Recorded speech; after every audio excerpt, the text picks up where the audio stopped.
German Chancellor Olaf Scholz concludes his three-nation Africa tour in South Africa.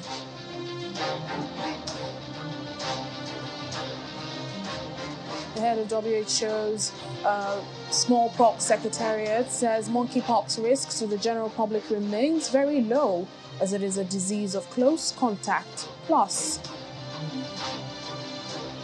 anti-coup protests continue in Sudan's capital, Khartoum, as protesters demand a return to civilian rule. Hello and welcome to the program today. I'm Layo Olarinde. We kick off with updates on the Africa tour of German Chancellor Olaf Scholz. He was in Niger on Monday. That's the second part of his three-nation tour, where he met with President Mohamed Bazoum. President Bazoum hailed his country's military cooperation with Germany as a blueprint for other partnerships. The Niger leader also welcomed Germany's decision to prolong Operation Gazelle, under which it trains Niger's special forces to combat jihadists. Mr. Scholz also met with soldiers stationed in the west of the country. Niger has taken on a bigger role, hosting European special forces following the deterioration of relations with the military junta in neighboring Mali. The German Chancellor is now in South Africa as the last part of his three-nation African tour. He's already been to Senegal and Niger Republic. Trade, energy transition to just economies through greener industries, as well as skills and infrastructure development, were part of the discussions between both leaders. Germany is South Africa's second largest trading partner and a major investor, with around 600 German businesses in the country. Expectedly, the Russian invasion of Ukraine was also a major part of the discussions between the Chancellor and President of South Africa, Cyril Ramaphosa, who, despite differences in their stance, hope the conflict will end very soon. We decided to impose a lot of sanctions against Russia, to convince the Russian leadership that they stop the war. And between those, we have decided that we will go out of the import of coal to Europe and also to Germany in autumn of this year. And this will work because there are a lot of suppliers all over the globe that are willing and ready to sell their coal to those countries that have got them so far from Russia. And obviously there are some, as South Africa, for instance, where we will do so, and this is something that is very manageable. The second is that we will go out of the use of the import of oil from Russia, and we are working to make this happen up to the end of this year, which is, in the case of Germany, the task where we have to work on, but it is feasible because most of the supply already is coming with ships from abroad, so it is just the supply that is now coming with a pipeline to just two but big refineries, and we are now working how we can make it feasible that they get the supply also via ship, and then we will have the chance to have other suppliers for oil imports to Germany. In the case of the whole European Union, we are discussing this question today because there are some countries which have technically more difficulties to solve this because of the infrastructure, how they get their oil, and this is something where we are working on. Just to make clear that we will go out of this. In the case of some countries, it will take a longer time, but in the end, there is a big willingness to go this way. And the third is that we are discussing about how we can diversify our supply with gas and getting away from the need to buy it from Russia.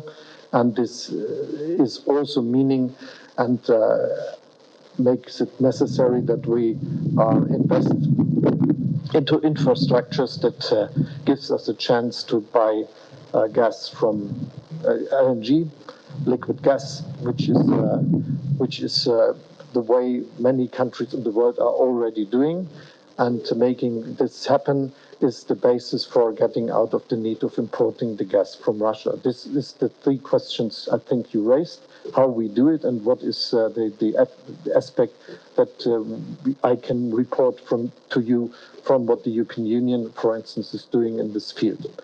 On the other hand, it is one of the questions that we already discussed, which is not much, which has nothing to do with this conflict, but where we see now that things are changing even faster as they did before, and this is that we are creating ways how we can produce our industrial goods, how we can have an industry that is CO2 neutral in a very short time.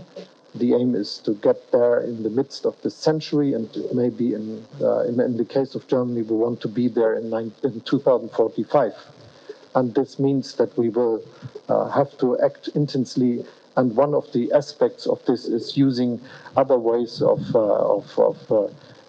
using gas, that is hydrogen, for instance. And this is why it is so important to see that we have a broad basis for a cooperation in the field of producing hydrogen, for instance, together with many countries of the world, and especially South Africa. I had occasion to attend the meeting of the African Union Bureau, and at that meeting a discussion ensued on Africa's stance and response to the conflict between Russia and Ukraine. It was there decided, and we participated in the discussion, that indeed the chair of the AU, President Macky Sall, should travel to Russia, but we also said that he should travel to Ukraine.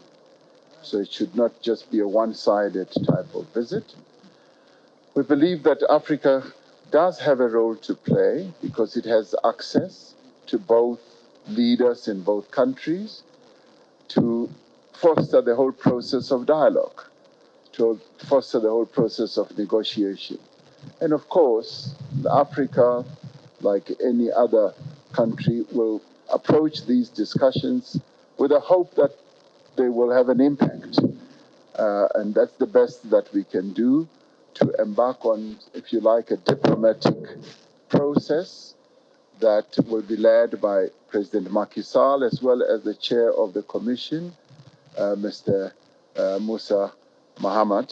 So we want them to go, and in a way they'll also be representing Africa and Africa's views and perspective on what we believe needs to happen. And as I said, this will all be underpinned by Africa's quest to see that there should be dialogue, because, as I said, that is the only way that even Africa sees this conflict coming to an end. We don't really see it coming to an end in any other way, as it has gone on for so long. To health matters now, the head of World Health Organization's Smallpox Secretariat, Dr. Rosamond Lewis, says monkeypox is a disease of close contact, and so the risk to the general public remains very low. However, according to Dr. Lewis, direct contact with the person who may be infected or who has a confirmed case of monkeypox means that the risk is obviously higher. But the important thing right now is to realize that this outbreak can be contained.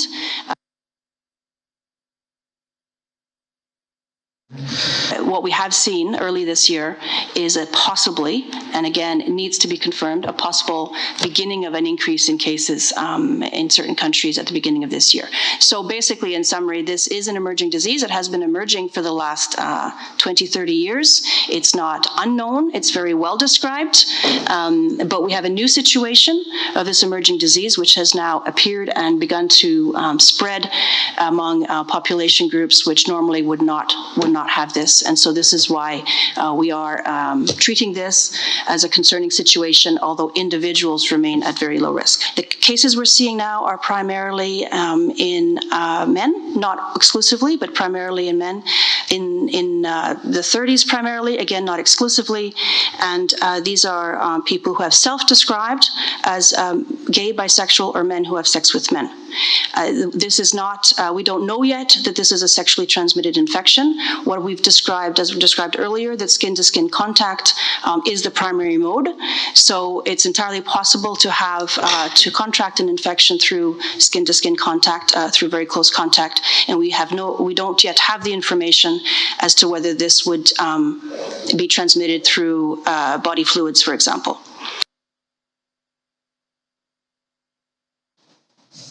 Dr. Japhet Olubogi, a public health physician, joins us now for more discussions on the monkeypox outbreak. Thank you, Doctor, for speaking to us on the program. Thank you for having me on the program. Well, the Nigerian situation is not considered an outbreak. What would you say qualifies it as one in Europe, UK, and America?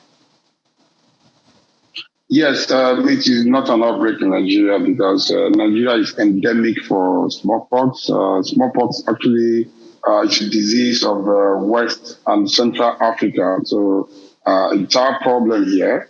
So for it to now get to Europe, it's become a problem in Europe because it is not something they naturally have. So it was exported there from either Nigeria or one of the West African countries. So that's why it's a problem there right now. So in less than 3 weeks after the first case, the global count now stands at 92. Do you consider this a rapid spread of monkeypox? Going by the previous data we have and previous experience, we should consider this a rapid spread of monkeypox because in the past, it used to be just in Africa, in West Africa, in Central Africa. Now, for it to be spreading to Europe, Germany, Spain, UK, France, and all that, and even America, it means that there's something going on that we need to put a hand on it. I think the WHO and all the public health bodies should rise up and ensure that we nip it in the bud on time before it causes more harm. All right, Doctor, just finally, what is the best course of action, to prevent, treat, and also to eradicate the disease? Well, like we know that monkeypox is in the family of smallpox, so we can use a smallpox vaccine for it. But I understand that the vaccine is rare now, given that monkeypox and smallpox have been eradicated all over the world. But the vaccine should be produced again and circulated all over the world, especially in West and Central Africa. But before then, the usual things that we need to do involve washing of our hands, ensuring that we avoid squirrels and rodents, which are the zoonotic animals that transmit these this disease to human beings. We're also knowing fully well that face-to-face contact with prolonged face-to-face contact with somebody who has had the disease or somebody who has the disease can transmit to somebody else. So we need to avoid prolonged contact with somebody who has the virus. Also, it's been reported that men having sex with men are transmitting this disease through, the membrane, salivary secretion, respiratory secretion, through the nose, through the mouth, and full contact. So we need to also avoid this as well. And as much as possible, those who are in the hospital where people who have monkeypox can be treated also need to take good care of themselves and avoid touching lining or beddings or body fluids of those who have monkeypox. Dr. Japhet Olubogi, public health physician, thank you for speaking to us. Thank you for having me on the show. Over in Sudan, thousands of protesters have taken to the streets of the capital, Khartoum, and its twin city of Omdurman to denounce the October military coup that has plunged the country into further turmoil. The latest demonstration is another in a long string of protests following the coup, which derailed the country's transition to democratic rule. Riot police have fired tear gas at protesters in Omdurman, while confrontations took place between the security forces and protesters in other neighborhoods. Protesters carried flags, banged instruments, and chanted slogans while marching on in the city's streets. Sudan has been politically paralyzed since the coup, with near-daily street protests. Authorities have also launched a major crackdown on protesters. We'll take a break now on Network Africa. Still ahead on the program.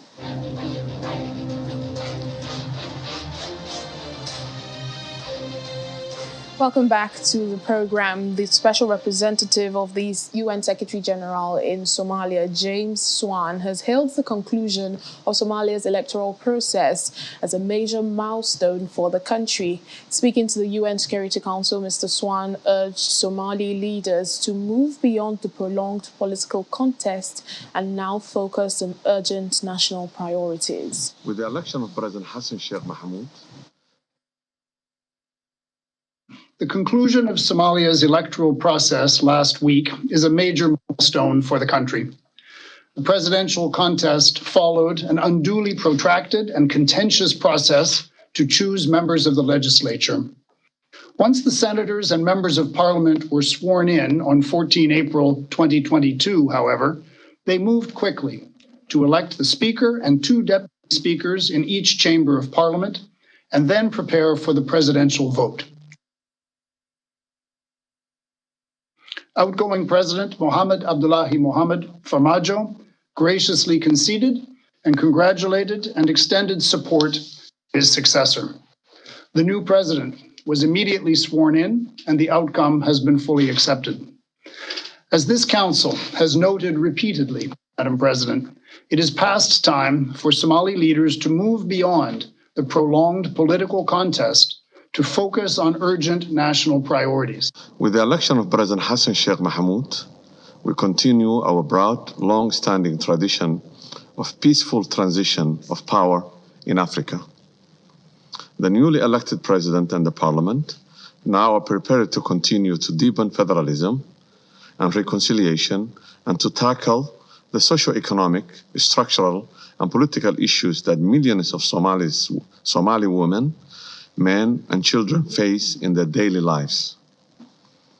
Those tasks will not be easy, but we are confident in our partners' support, especially in clearing the Somalis' arrears to allow us to move along a path towards completion of the debt relief process and access to the international financial institutions.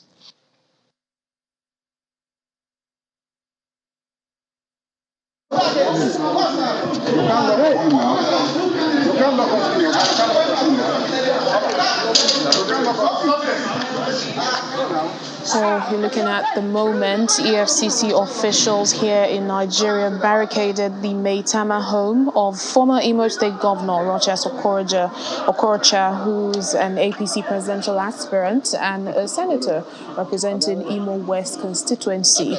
The anti-graft agency reinforced its officers at the home of the senator, screening anyone going out or coming in to his residence. His family members are not allowed to leave the compound until they produce the senator, as the EFCC threatened to break down the doors of his home. The anti-graft agency maintains that he needs to honor a long-standing invitation to their office. The Economic and Financial Crimes Commission is investigating Senator Okorocha over allegations of a 2.9 billion naira fraud.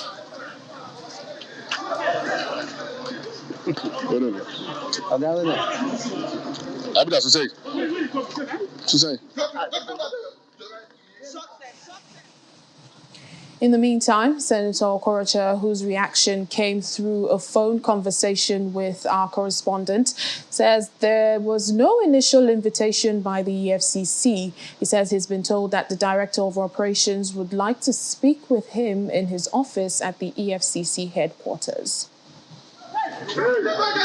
All it takes for EFCC to send me an invitation, and I will gladly oblige. But as I speak to you now, I've requested for any arrest warrant, any order of court, none seem to be available. Any invitation, none have not been invited, and I refuse to go. But my lawyer has addressed them, and they're saying that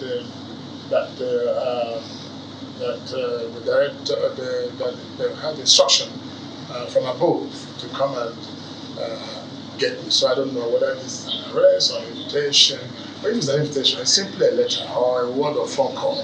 and I'll be there. This barrage of policemen and creating some kind of trauma to members of my family is not the best way to go. I want to kindly appeal to the FCC to allow me to go for my screening, and whatever the above means, to please allow me to go for my screening and do my election. The FCC had also said about taking me to court, but it took me to court. I'm still waiting for to be served. I've not been served. And I have a series of court orders and judgments right even before I left office because of this envisaged what is happening now. So, quite frankly, the situation here is quite ugly, and it doesn't give the best of image to everyone concerned. I think I should be allowed to go for my screening, and if I go for my screening, that will be good. I won't run away, and I can present myself anytime. I don't know what's the urgency of the matter that I'm having to run away, assuming there's something really. But whatever it is, I'm waiting. I'm told they're remobilized and they will soon forcefully get themselves into my house and possibly my bedroom to whisk me away and to get me arrested. That also, I'm waiting to see what they do with that. Thank you.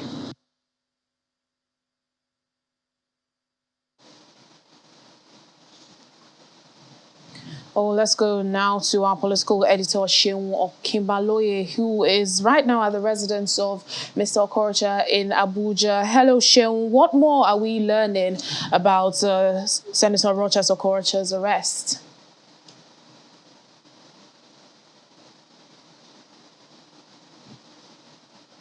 Thank you so much, Lyle. It's been several hours of monitoring and covering the activities here at the home of Senator Rochas Okorocha, who also is a presidential aspirant of the ruling All Progressives Congress APC. What we are learning here is there's been some conversation between the operatives of the EFCC, the lawyers to the senator, and some members of the family of Senator Okorocha.